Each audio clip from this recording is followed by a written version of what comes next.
بسم اللہ الرحمن الرحیم الحمد للہ رب العالمین وصلی اللہ علی محمد وآلہ الطاہرین ولعنۃ اللہ علی اعدائهم اجمعین الی قیام یوم الدین وقال اللہ تعالی وهو اصدق القائلین ادعونی استجب لکم۔ ماہ رجب ہے، دعاؤں کا اور مناجات کا مہینہ ہے۔ رجب کے بہت سارے اعمال ہیں، لیکن اس وقت ہم ایک خاص عمل کے بارے میں گفتگو کریں گے کہ جسے کہا جاتا ہے عمل ام داؤد۔ عمل ام داؤد کے بارے میں گفتگو کرنے سے پہلے کچھ اس سے ریلیٹڈ موضوعات پر گفتگو کرنا چاہیں گے، اور سب سے پہلی گفتگو تو خود یہی ہے کہ ام داؤد کون ہے، پھر یہ کہ داؤد کون ہے، یہ عمل کس زمانے میں امام نے تعلیم فرمایا اور کن امام نے تعلیم فرمایا، اس عمل کو انجام دینے کے کتنے طریقے ہیں، اور اس عمل کو کن کن دنوں میں انجام دیا جا سکتا ہے۔ تو سب سے پہلے تو ہم واقعے کی جانب توجہ دلائیں کہ جناب حضرت ام داؤد تشریف لائیں امام جعفر صادق علیہ السلام کی خدمت میں، اور اس وقت امام جعفر صادق علیہ السلام بیمار تھے۔ جناب حضرت ام داؤد نے سوال کیا ان کی بیماری کے بارے میں، اور جب وہ جانے لگیں تو کچھ دیر پہلے امام جعفر صادق علیہ السلام نے ان سے سوال کیا ان کے صاحبزادے داؤد کے بارے میں، اور وجہ یہ تھی کہ جناب داؤد کو گرفتار کر کے لے جایا گیا تھا بغداد منصور دوانقی ملعون کے زمانے میں۔ ان کی رہائی کے لیے امام جعفر صادق علیہ السلام نے جناب ام داؤد کو یہ عمل بتایا تھا، اور اس واقعے سے یہ محسوس ہوتا ہے کہ جب امام نے یہ عمل بتایا تو کہا کہ اب رجب آنے والا ہے، یا بالفاظ دیگر ان ایام کو انجام دینے کے دن آنے والے ہیں۔ تو لگتا یہ ہے کہ یہ واقعہ امام نے ممکن ہے کہ یا جمادی الاول میں یا جمادی الثانی میں بتایا، کہ جس سے روایتوں کو دیکھیں تو پتہ چلتا ہے کہ انہوں نے کچھ دن انتظار کیا اور پھر اپنے آپ کو ذہنی طور پہ تیار کیا، اور وہ انتظار کر رہی تھیں اس عمل کو انجام دینے کے لیے۔ تو یہ تو ہم نے خلاصتاً اصل واقعہ بیان کیا۔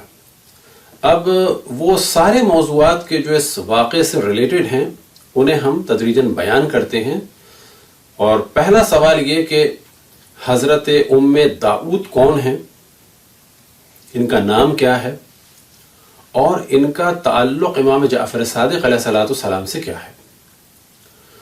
تو پہلا موضوع یہ ہے کہ جناب حضرت ام داؤد یہ رضاعی والدہ تھیں امام جعفر صادق علیہ السلام کی، یعنی انہوں نے امام جعفر صادق علیہ السلام کو دودھ پلایا تھا، اور امام جعفر صادق علیہ السلام کے دودھ شریک بھائی تھے جناب داؤد بن حسن مثنی بن امام حسن بن مولا امیر المؤمنین علیہ السلام۔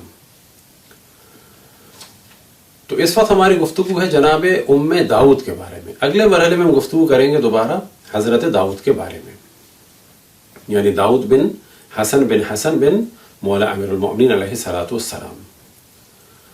تو ام داؤد کے بارے میں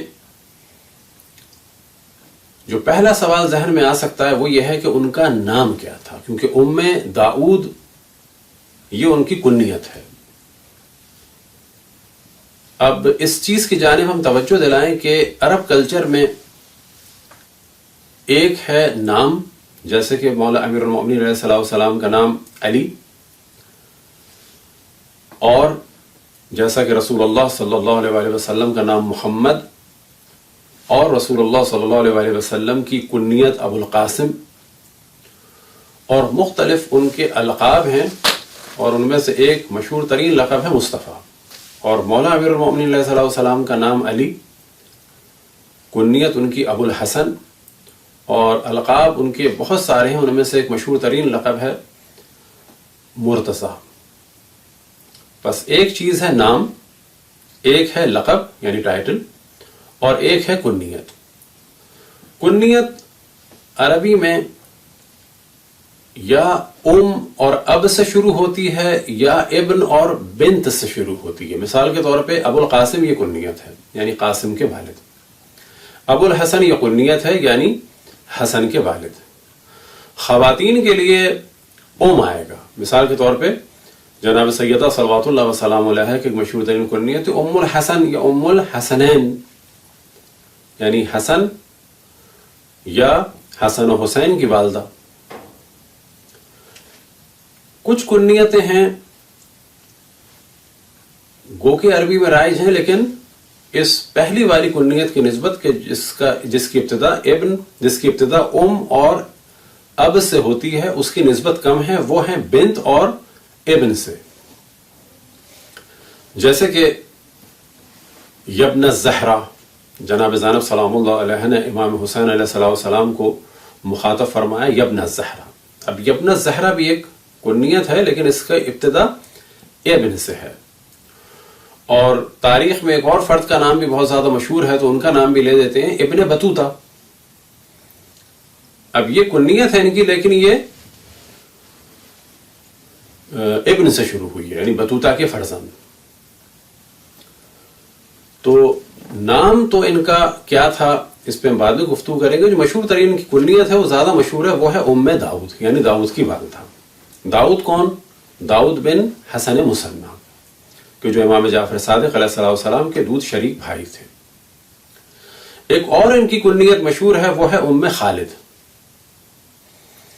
اب نام کے بارے میں ڈسکشن ہے کہ ان کا نام کیا ہے۔ تو بعض جگہ بیان ہوا کہ ان کا نام حبیبہ ہے، اور بعض جگہ بیان ہوا کہ ان کا نام فاطمہ ہے۔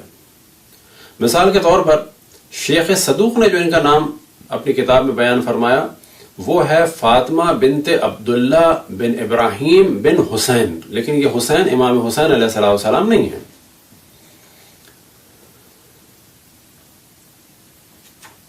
اسی طرح سے اقبال الاعمال میں، کہ جو اعمال کی مشہور ترین کتاب ہے، اور اس کے مؤلف ہیں جناب سید ابن طاووس، اور یہ جناب سید ابن طاووس انہی حضرت داؤد بن حسن مصنع کی نسل سے ہیں۔ یہ اپنی کتاب میں جب ذکر فرماتے ہیں داؤد کا، تو کئی جگہ تو جناب داؤد کا جب ذکر فرماتے ہیں تو ان کے لیے لفظ جدہ استعمال کرتے ہیں، یا جدتی، کہ میری دادی۔ لہذا فرماتے ہیں کہ اعلم ان هذا الدعاء الذي نذكره في هذا الفصل دعاء عظيم الفضل معروف بدعاء داود وهي جدتنا الصالحة المعروف خالد البربریہ، کہ جان لو کہ یہ دعا کہ جس کا ہم ذکر کرنے والے ہیں اس فصل میں، یہ ایک عظیم الشان عظیم المنزلت دعا ہے کہ جو معروف ہے، یعنی اس دعا کا نام ہے مشہور، کیا؟ دعائے داؤد۔ اور یہ داؤد کون ہے؟ وہی جدتنا الصالحہ، یہ ہماری بہت ہی صالحہ اور پاک و پاکیزہ جدہ ہیں۔ المعروف خالد، کہ جن کی ایک کنیت ہے خالد البربریہ۔ اب ایک ڈسکشن یہ ہے کہ یہ ہیں کہاں کی؟ تو بعض جگہ بیان ہوا کہ یہ بربری ہیں۔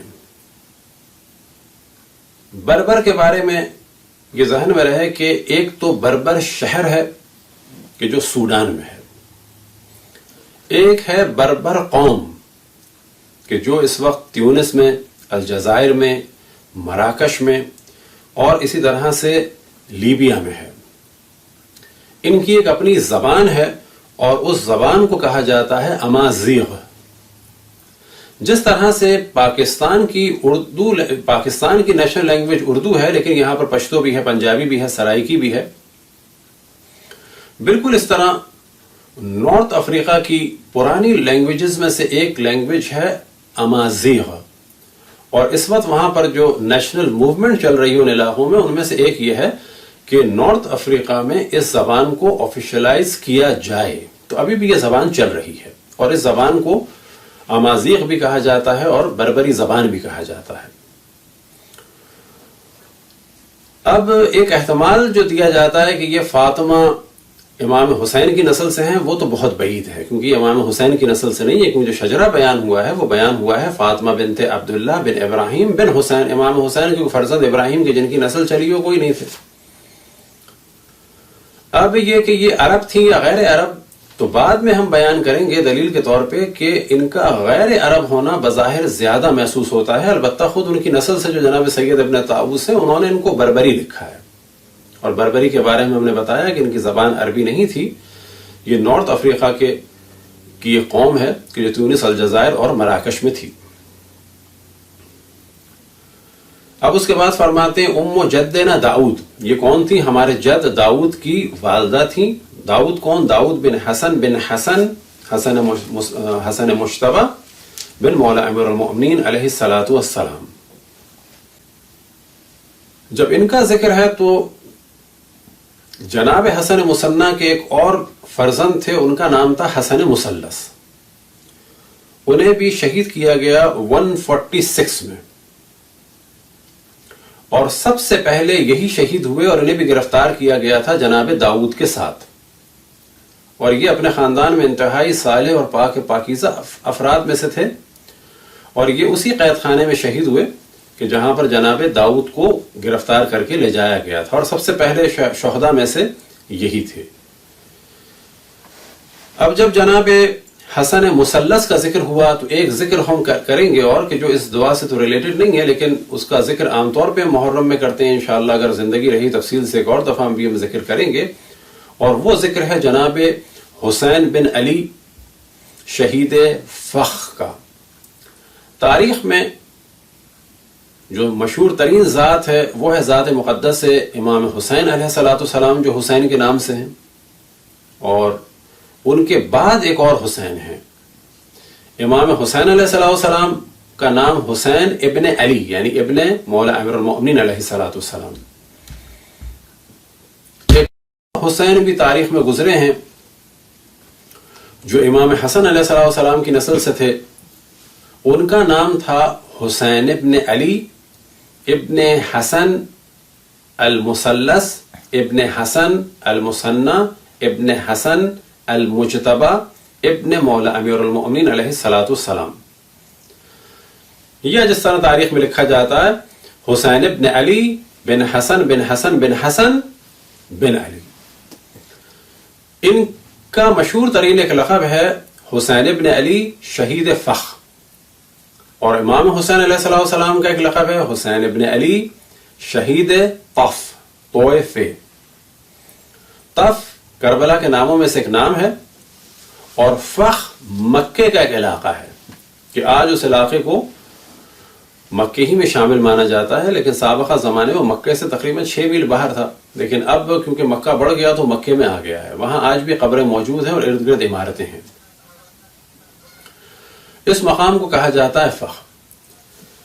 یہاں پر جناب حسین ابن علی یعنی امام حسن کی نسل سے یہ تھے. انہیں 8 ذی الحجہ کو 169 میں ہادی عباسی ملعون کے دور میں تقریباً 100 سے زیادہ ان کے اصحاب کے ساتھ انہیں شہید کیا گیا. 8 ذی الحجہ کو مکے میں شہید کیا گیا. وجہ کیا تھی کہ یہ لوگ مخالف تھے مدینے میں ہادی عباسی کے، لیکن یہ حج کرنے آئے تھے اور اپنا اسلحہ چھوڑ کے آئے تھے. ان کو امان بھی دی گئی تھی، لیکن انہیں 8 ذی الحجہ کو مکے میں قتل کیا گیا. ان کے سروں کو پھر بعد میں مدینے لایا گیا، اور امام موسیٰ کاظم علیہ السلام کو ان کے سروں کو رکھ کر اس میں سے گزارا گیا. اور امام موسیٰ کاظم علیہ السلام نے ارشاد فرمایا واللہ مضى مسلما قواما صواما آمرا بالمعروف وناہیا عن المنکر، کہ خدا کی قسم یہ مسلمان دنیا سے گیا نمازیں کثرت سے پڑھنے والا، روزے کثرت سے رکھنے والا، امر بالمعروف کرنے والا اور نہی عن المنکر کرنے والا. وما کان مثلہ ما کان فی اہل بیتہ مثلہ، اور ان کے اہل بیت میں یا بالفاظ دیگر نسل امام حسن میں ان جیسا کوئی نہیں تھا. یہ واقعہ عام طور پر کیونکہ نہیں پڑھا جاتا تو ہم توجہ دلاتے ہیں کہ 100 سے زیادہ سروں کے درمیان سے امام موسیٰ کاظم علیہ السلام کو گزارا گیا. یہ جو آج داعش وغیرہ کو لوگ کہتے ہیں کہ جی ان کا اسلام سے کوئی تعلق نہیں، ان کا اس اسلام سے تعلق ہے جو اہل بیت کی مخالفت میں بنا تھا، اور آج بھی اہل بیت کی مخالفت میں ہیں. اور داعش جیسوں کی حرکات اگر دیکھنی ہو، تاریخ بڑی پڑی ہے، بعد رسول اللہ جو بھی اہل بیت کے مقابلے میں آیا اس کی روش وہی تھی داعش والی. اب اس جانب توجہ رہے کہ جناب حسن مثنی کی ایک تو زوجہ تھیں، اور یہاں پر کنفیوژن ہو جاتا ہے لوگوں کو کہ جب ام داؤد کا نام بیان ہوتا ہے فاطمہ تو فوراً ذہن میں آتا ہے کہ یہ فاطمہ بنت امام حسین ہے، جبکہ وہ فاطمہ بنت امام حسین الگ زوجہ ہیں حضرت حسن مثنی کی. اور یہ دوسری زوجہ کے جن کا نام بعض جگہ بیان ہوا، یہ فاطمہ بنت حسین نہیں ہے، بلکہ یہ فاطمہ بنت عبداللہ ابن ابراہیم ابن حسین ہے. لیکن جو زیادہ صحیح محسوس ہوتا ہے وہ یہی محسوس ہوتا ہے کہ یہ حبیبہ ہیں، اور جیسا کہ انہوں نے بیان کیا. اب یہ ذہن میں رہے کہ حسن مثنی کی شادی ہوئی، یعنی امام حسن کے فرزند حسن تھے جن کو کہا جاتا ہے حسن مثنی، جو واقع کربلا میں تھے، بعد میں زخمی ہوئے، اس کے بعد بچ گئے. پھر ان کا والدہ کی جانب سے جو ایک رشتہ دار تھا اسما ابن خارجہ، اس نے عبید اللہ ابن زیاد سے سفارش کی اور ان کو مدینے بھجوا دیا گیا. اور ان کی زوجہ تھیں فاطمہ بنت حسین، اور فاطمہ بنت حسین سے ان کے بچے ہوئے، جن میں سے ایک تھے جناب عبداللہ ابن محض، ان کا نام تھا عبداللہ اور لقب تھا محض، کیونکہ وہ دونوں جانب سے سید تھے. اسی طرح سے ابراہیم اور حسن مثلث کے جن کا ہم نے ذکر کیا، اور انہی کی نسل سے تھے علی، اور علی کی نسل سے تھے پھر جناب حسین ابن علی شہید فخر کے جن کی ہم نے ابھی مختصر سی ہسٹری بیان کی تھی. اور ان کی 2 صاحبزادیاں تھیں زینب اور ام کلثوم. یہ تھیں امام حسین کی صاحبزادی فاطمہ بنت حسین سے جو نسل چلی حسن مثنی کی. اور داؤد کی والدہ کا نام تھا ام داؤد، یعنی لقب کنیت تھی، اور نام ان کا جیسا کہ ہم نے پہلے بیان کیا حبیبہ. تو یہ ذہن میں رہے کہ حسن مثنی کی ایک زوجہ فاطمہ بنت حسین تھی، وہ بالکل الگ ہیں. اور جن سے عمل ام داؤد بیان ہوا ہے یہ فاطمہ بنت عبداللہ تھیں، کہ جو بالکل الگ ہیں. لیکن زیادہ مشہور جو ان کا نام بیان ہوا ہے وہ حبیبہ بیان ہوا ہے، اور جو کنیت بیان ہوئی ہے وہ ام خالد، اور جو زیادہ مشہور کنیت بیان ہوئی ہے وہ بیان ہوئی ہے ام داؤد. پھر جناب حسن مثنی کی ایک اور زوجہ تھی جن کا نام تھا رملہ.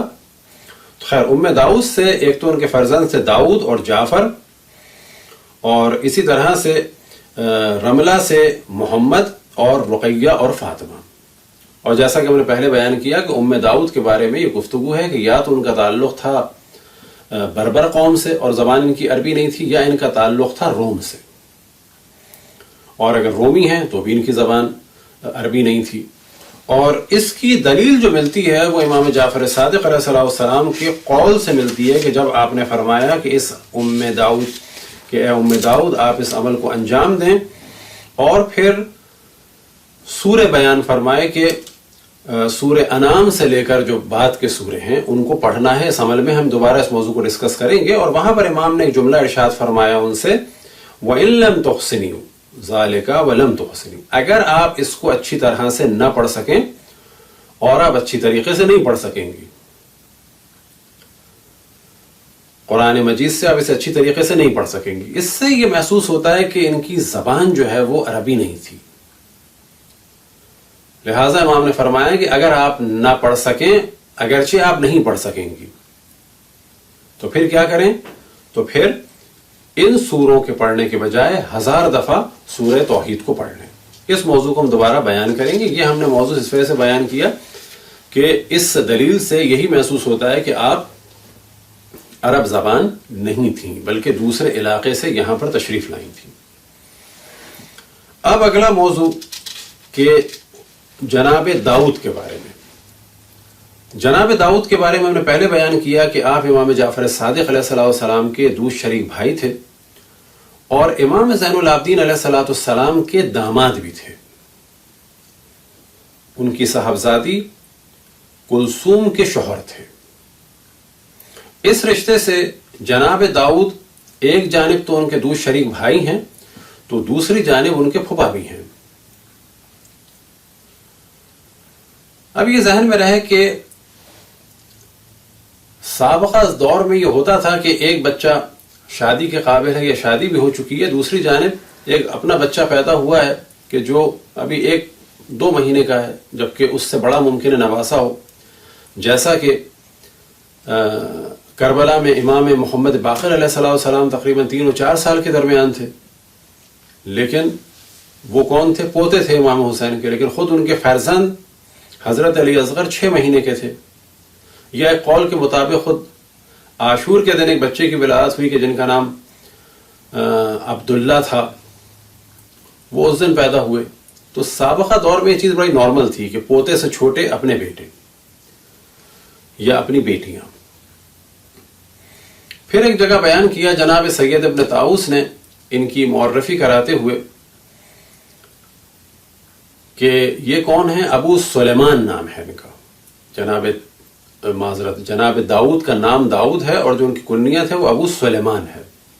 ابو سلیمان بن حسن مثنی بن امام حسن مجتبی بن مولا امیر المؤمنین علیہ السلام۔ پھر ان کے بارے میں فرماتے ہیں وَهُوَ ابن داعیت ابی عبداللہ الجعفر محمد ابن الصادق علیہ السلام، اور وہ ان کی دایا۔ اب دایا عربی میں جو ہے وہ دونوں معنی میں استعمال ہوتا ہے، لیکن جو زیادہ ہوا استعمال اور جو روایتوں میں کثرت سے واضح کیا گیا کہ داؤد امام جعفر صادق علیہ السلام کی رضائی والدہ بھی تھیں، کیونکہ اگر یہ فقط دایا مان لی جائیں، کیونکہ دایا کے 2 معنی ہیں کہ جو بچوں کی کفالت کرے اور دیکھے، جو ہمارے اردو میں بھی کہتے ہیں، اور دوسرے معنی کیا ہیں کہ جو دودھ بھی پلائے۔ تو کیونکہ جناب داؤد ان کے بھائی تھے، امام جعفر صادق علیہ السلام کے دوست شریک بھائی، اس سے محسوس ہوتا ہے کہ وہ دایا بمعنی رضائی والدہ کے ہیں۔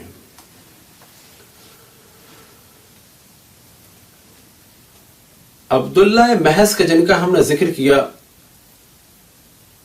انہوں نے ان کے بیٹے محمد نفس زکیہ نے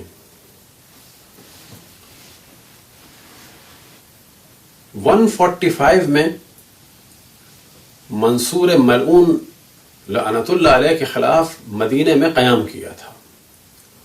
پھر اس منصور نے انہیں قتل کرا دیا، یعنی محمد نفس زکیہ کو قتل کرا دیا فوج بھیج کے، اور مدینے میں قتل عام ہوا۔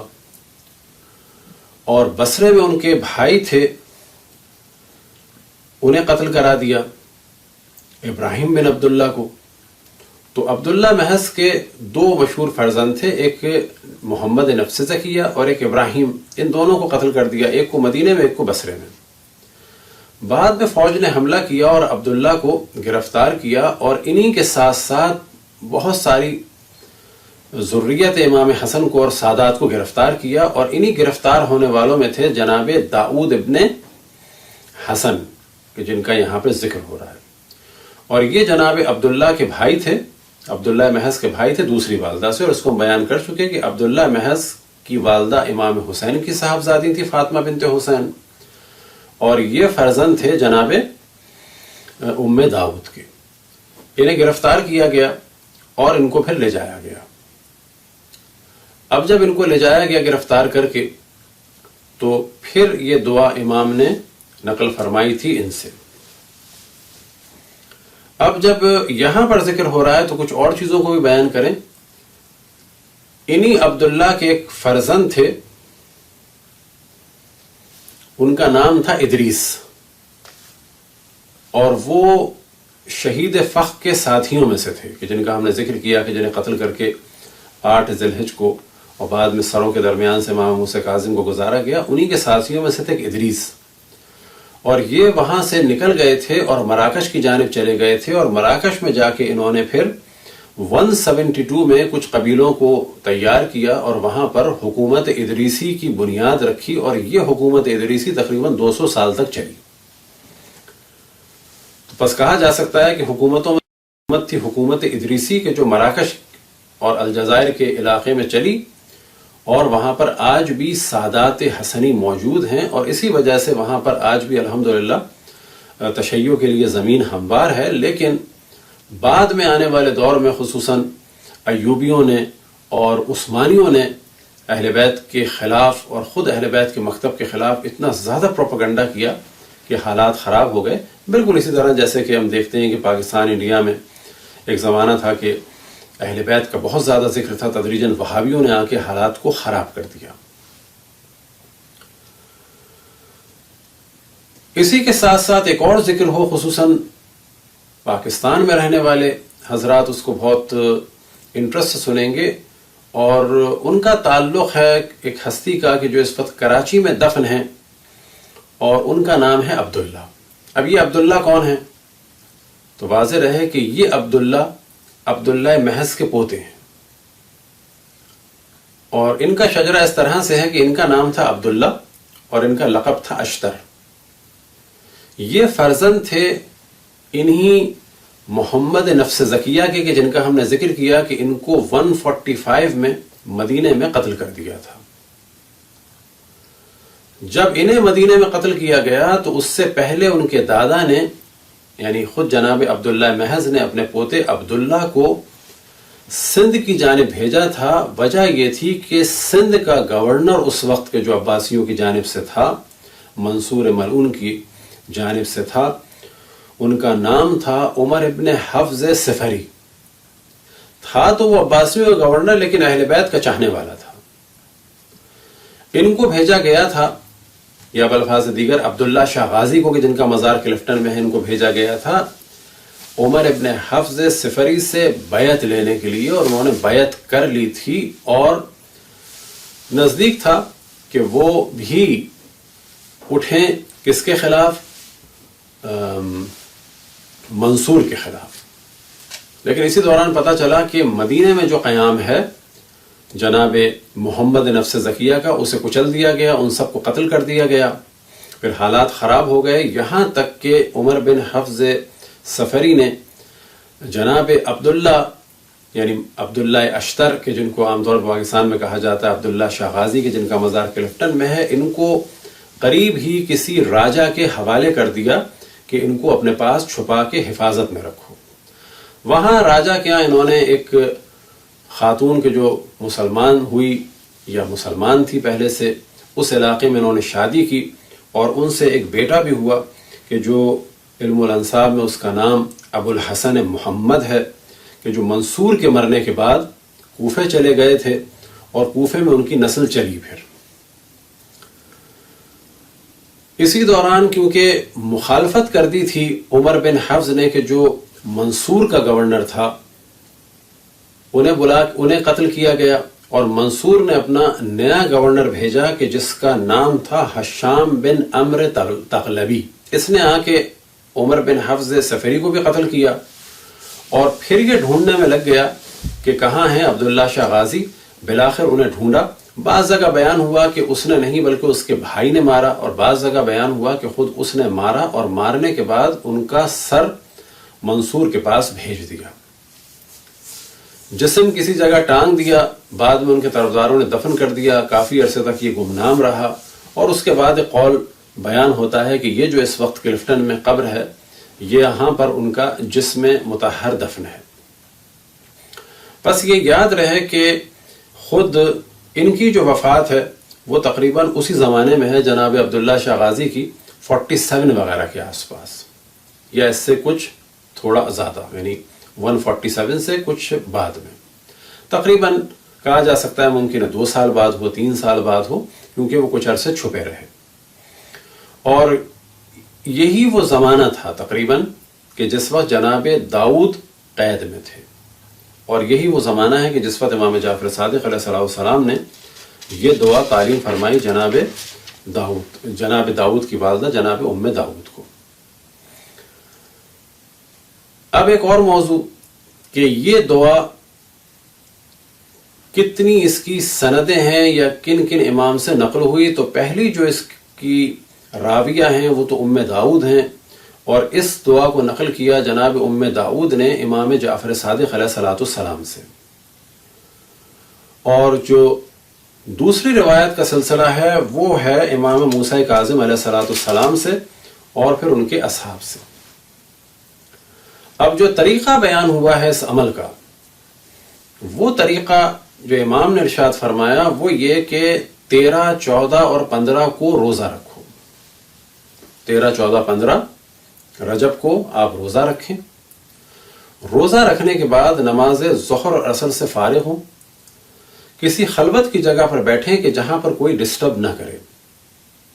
اب ظاہر ہے کہ اس عمل کو بعض دفعہ لوگ نہیں کر پاتے، تو کسی مسجد امام بارگاہ میں بھی ہو تو کوئی حرج نہیں ہے، لیکن کوئی بھی چیز ڈسٹرب نہ کرے، توجہ خداوند تبارک و تعالیٰ کی بارگاہ اقدسی کی جانب رہے۔ پھر اس کے بعد 100 دفعہ سورہ حمد، سورہ حمد کے بعد 100 دفعہ سورہ توحید، سورہ توحید کے بعد 100 دفعہ آیت الکرسی، پھر آیت الکرسی کے بعد سورہ انعام جو 6واں سورہ ہے، پھر بنی اسرائیل جو 17واں سورہ ہے، پھر سورہ کہف کہ جو 18واں سورہ ہے، پھر سورہ لقمان 31واں سورہ، پھر سورہ یاسین 36واں سورہ، پھر سورہ صافات 37واں سورہ، پھر حامیم سجدہ سورہ نمبر 41 41، پھر حامیم عین سین قاف یعنی سورہ شعراء سورہ نمبر 42، پھر حامیم دخان یعنی سورہ دخان سورہ نمبر 44، پھر سورہ فتح سورہ نمبر 48، پھر سورہ واقعہ سورہ نمبر 56، پھر سورہ ملک سورہ نمبر 67، پھر سورہ نون والقلم یا سورہ قلم سورہ نمبر 68، پھر اس کے بعد سورہ انشقاق یا سورہ اذا السماء انشقت سورہ نمبر 84، پھر سورہ نمبر 84 سے لے کے آخر قرآن تک۔ یہ ہے اس کا طریقہ، اور اس کے بعد ہے دعائے ام داؤد۔ اور دعائے ام داؤد کا اگر خلاصہ بیان کیا جائے تو اس میں خداوند تبارک و تعالیٰ کی حمد و ثنا ہے، پھر جناب جبرائیل و میکائیل و اسرافیل و عزرائیل و ملائکہ پر درود و سلام ہے، اور پھر اس کے بعد انبیاء علیہم السلام پر درود و سلام ہے،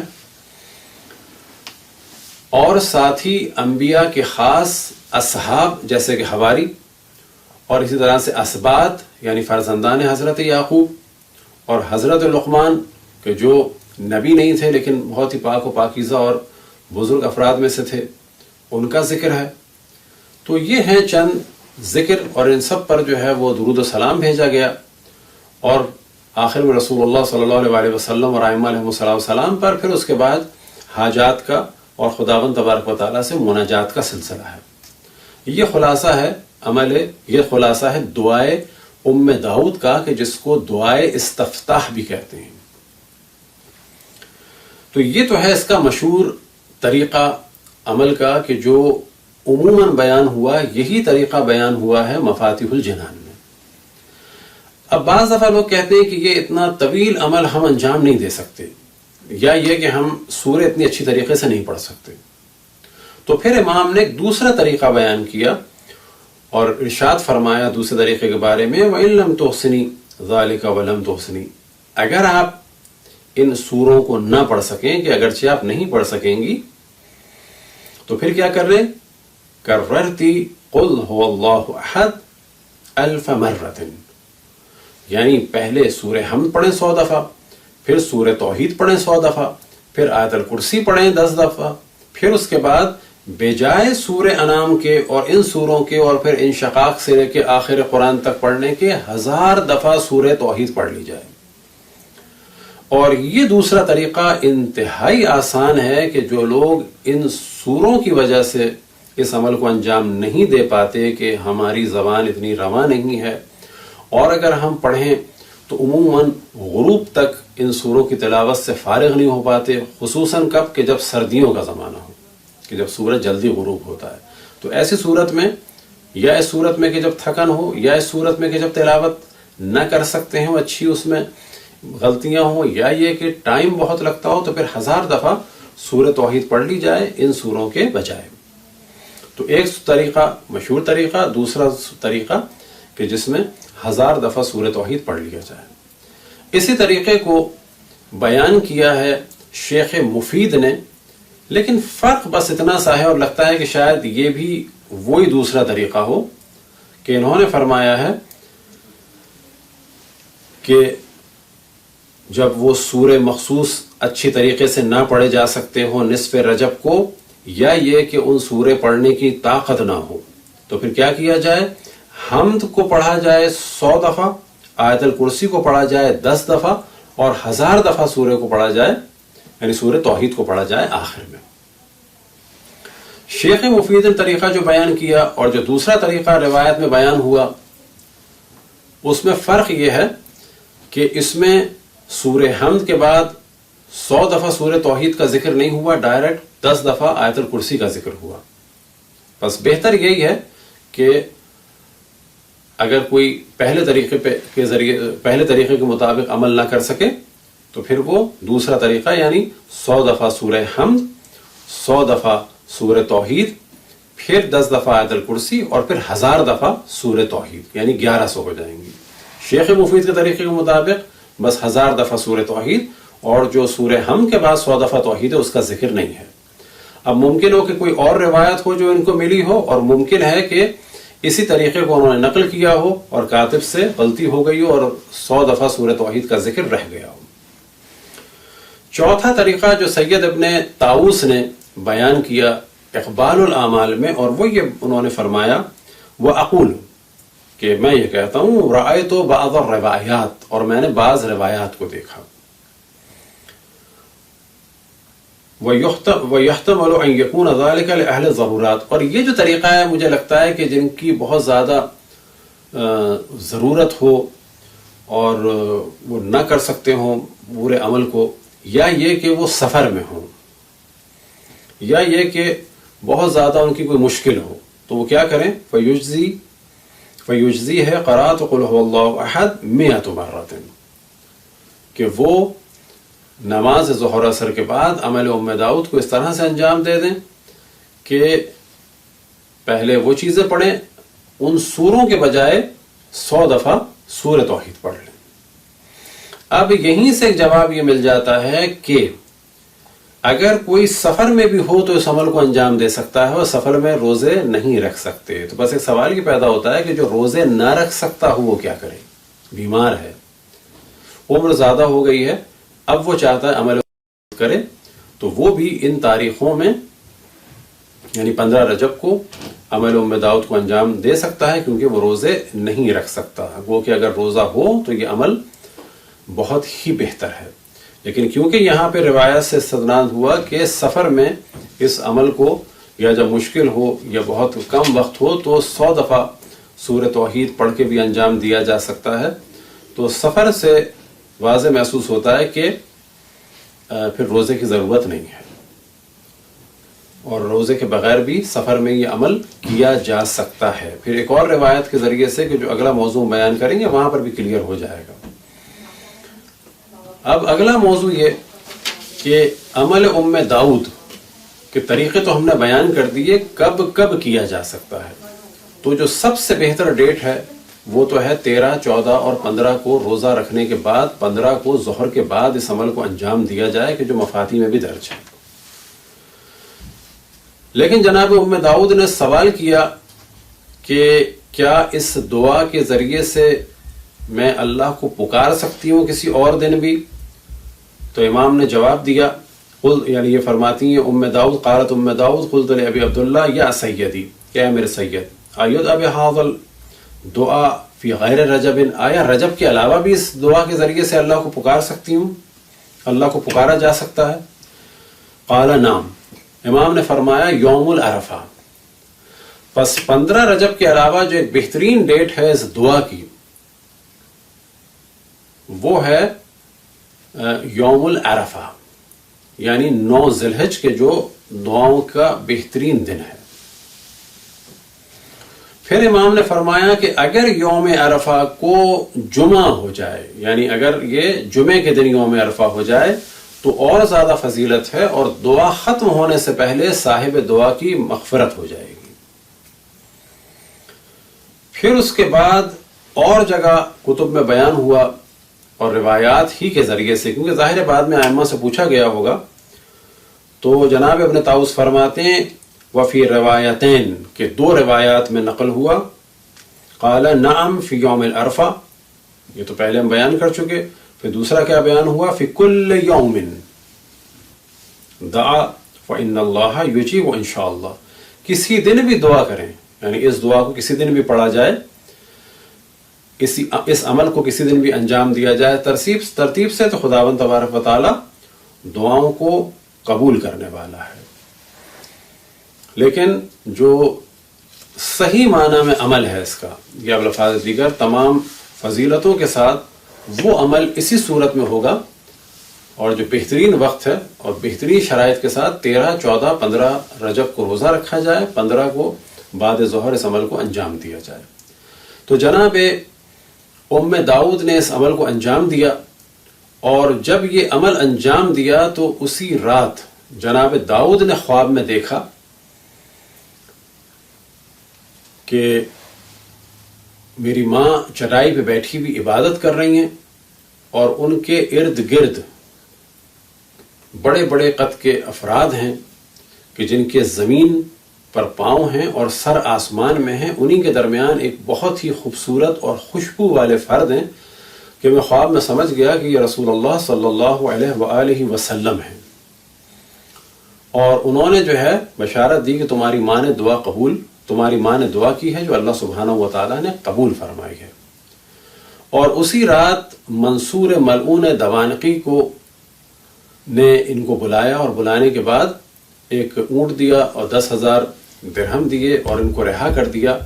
اور جناب ام داؤد فرماتی ہیں کہ جتنی تیزی سے ایک سواری بغداد سے پہنچ سکتی ہے مدینے، اتنے ہی دنوں میں جناب داؤد پہنچ گئے۔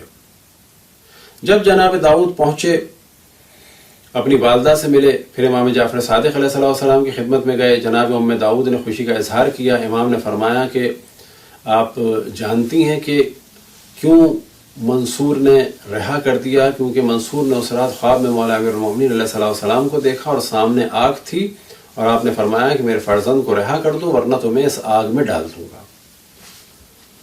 اور اس خواب میں اشارہ تھا ان کی جانب، ان کو رہا کر دیا گیا۔ اب بظاہر یہ محسوس ہوتا ہے کہ باقی جو افراد تھے، کوئی سوال کر سکتا ہے کہ وہ کیوں رہا نہیں ہوئے، تو یہ ذہن میں رہے کہ دعا کرنا ہمارا کام ہے، دعا کب قبول ہو، کس کے لیے قبول ہو، یہ خداوند تبارک و تعالیٰ کے اختیار میں ہے کہ جو اس کی مصلحت۔ اب جو افراد گرفتار ہوئے تھے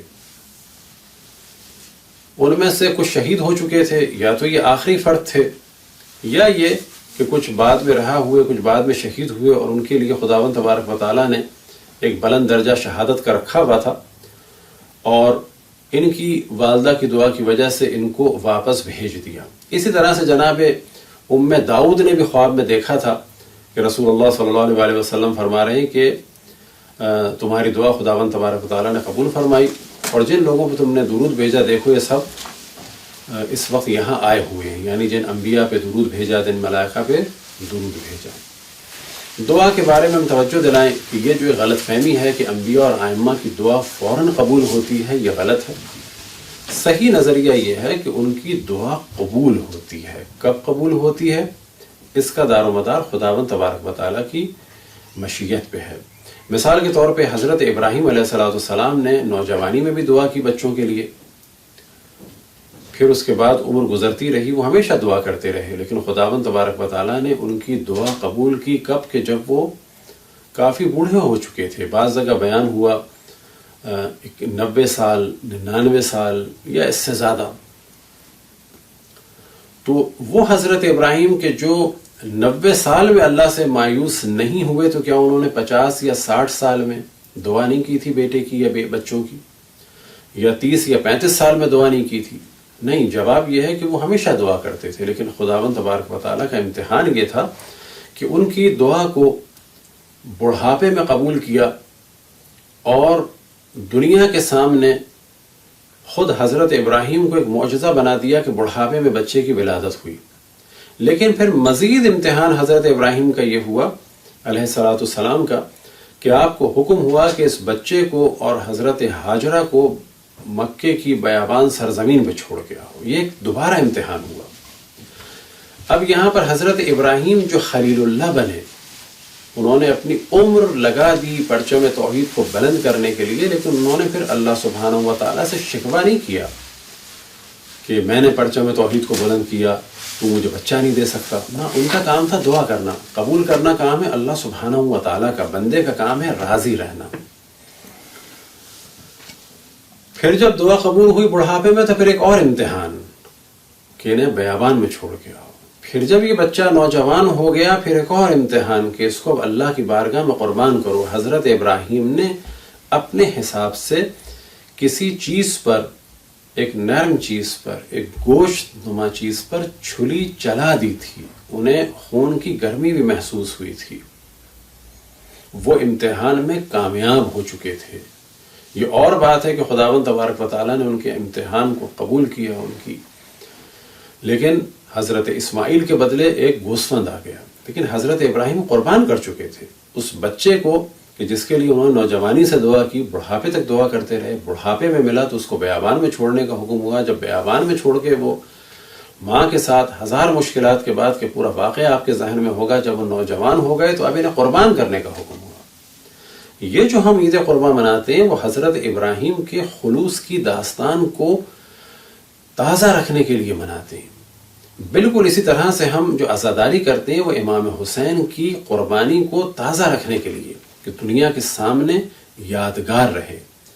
جس طرح سے حج مجموعہ ہے ان ارکان کا اور ان افعال کا کہ جس کا تعلق حضرت ابراہیم و حضرت اسماعیل و حضرت ہاجرہ سے ہے، خود حج کا تعلق ان مقامات سے جن کا تعلق حضرت ابراہیم، حضرت اسماعیل و حضرت ہاجرہ سے ہے، بالکل اسی طرح عزاداری امام حسین علیہ السلام میں جتنی رسوم ہیں در حقیقت ان کا تعلق ہے قربانی امام حسین علیہ السلام کو زندہ رکھنے سے۔ آخر میں ایک واقعہ بیان کریں اور دعا کریں کہ خداوند تبارک و تعالی ہم سب کو دعا کرنے کی توفیق عطا فرمائے۔ ایک واقعہ بیان کریں اور ایک روایت کا حصہ۔ یہ ذہن میں رہے کہ اگر دعائیں قبول نہیں ہوتی تو خداوند تبارک و تعالی اس کے بدلے جزا دیتا ہے۔ روایت میں نقل ہوا کہ روز قیامت جب انسان اپنے نام اعمال کو دیکھے گا اسے تعجب ہوگا اور کہے گا کہ یہ عمل تو میں نے نہیں کیا، اتنے حسنات میرے کیوں؟ تو جواب ملے گا وہ جو تم نے دعائیں مانگی تھیں اور قبول نہیں ہوئیں۔ لیکن شرط کیا ہے اس میں؟ کس مومن کے لیے مقام ہوگا کہ جو اس کے بعد بھی دعا کرتا رہا اور اللہ سے ناراضی نہیں ہوا، اللہ سے راضی رہا، اللہ سے شکوہ نہیں کیا۔ تو جب وہ قیامت میں دیکھے گا تو اسے تعجب ہوگا کہ یہ میرے نام اعمال، تو جواب ملے گا کہ تم نے جو دعائیں مانگی قبول نہیں ہوئیں، یہ اس کے بدلے تمہیں جزا ملی ہے۔ وہ اس وقت خواہش کرے گا کہ اے کاش میری کوئی دعا قبول نہ ہوئی ہوتی۔ بس ہمارا کام ہے خداوند تبارک و تعالیٰ سے دعا کریں، کون سی دعا کب قبول ہو یا قبول نہ ہو، اس کا دار و مدار خداوند تبارک و تعالیٰ کی مشیت پر ہے، اس کی رضا پر ہے۔ ہمارا کام ہے کہ ہم خداوند تبارک و تعالیٰ کی مشیت پہ راضی رہیں اور اس سے دعا کرتے رہیں۔ دعا قبول ہوگی تو ہمیں ثواب ملے گا، مشکل تو الگ حل ہوگی لیکن اس کا بھی ثواب ہے دعا کرنے کا۔ دعا قبول نہیں ہوگی تو اور زیادہ ثواب ملے گا، لیکن ہم کبھی اللہ سبحانہ و تعالیٰ سے شکوہ نہ کریں اور راضی رہیں۔ ایک واقعہ جو عام طور پہ دعا کے بعد ہم بیان کرتے ہیں، اور اس سے پہلے ایک اور چیز یاد آ گئی کہ آپ لوگوں کی اس سے تسلی ہوگی کہ بعض دفعہ لوگ کہتے ہیں کہ میں بڑی مشکل میں ہوں، دعا فرمائیں۔ تو کسی نے ہم سے کہا ایک دفعہ کلاس میں کچھ خواتین نے کہ ہماری کچھ مشکلات ہیں دعا فرمائیں، تو ہم نے ان سے یہی کہا کہ سوچ لیں خواہشات ہیں یا مشکلات ہیں۔ بس جب بھی ہم کسی سے دعا کے لیے کہیں تو یہ ذہن میں رہے کہ مشکل ہے یا حاجت ہے. بعض دفعہ ہم میں سے کسی کو کوئی مشکل نہیں ہوتی، ہماری خواہشات ہوتی ہیں، لیکن جب ہم کہتے ہیں کہ ہم ایک مشکل میں گرفتار ہیں تو در حقیقت ہم اللہ سبحانہ و تعالیٰ کی نعمتوں کا انکار کر رہے ہوتے ہیں. ہمیں کوئی مشکل نہیں ہے، خواہش ہے. تو یہ بھی چیزیں ذہن میں رہیں.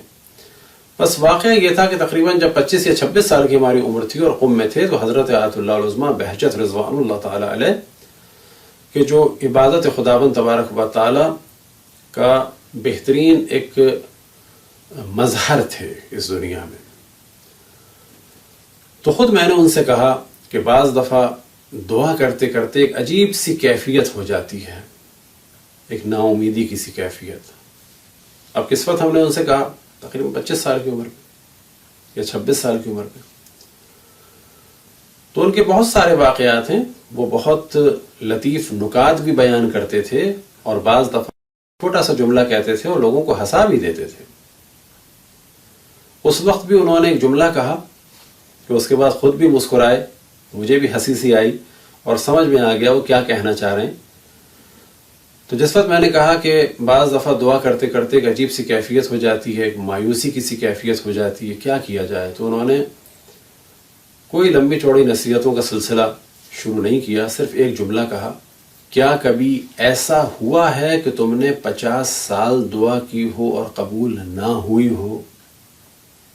اب یہ جملہ کہہ رہے ہیں کس سے؟ جس شخص کی عمر ہی 25 یا 26 سال ہے. کیا کبھی ایسا ہوا ہے کہ 50 سال دعا کی ہو اور قبول نہ ہوئی ہو؟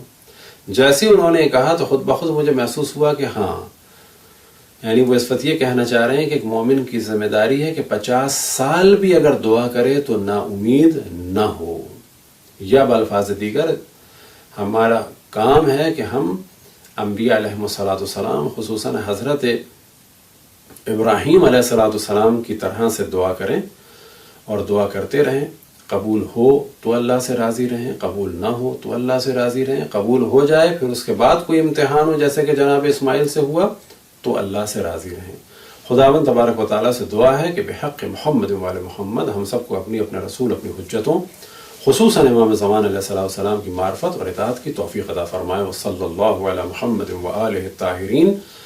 اور گزارش ہے کہ جب بھی کوئی آپ میں سے عمل انجام دے سب سے پہلے امام زمان علیہ السلام کے ظہور میں تاجیل کے لیے، ان کے چاہنے والوں کی حفاظت کے لیے، جہاں جہاں دنیا میں ان کے چاہنے والے ان سب کی حفاظت کے لیے، ان سب کی مشکلات کو حل کرنے کے لیے، خصوصاً مقامات مقدسہ کی حفاظت کے لیے، ان کی حفاظت کے لیے جہاں جہاں سے ہمارے مومنین آئے ہوئے ہیں ان سب کو خداوند تبارک و تعالیٰ محفوظ رکھے، طاقت و قدرت عطا فرمائے.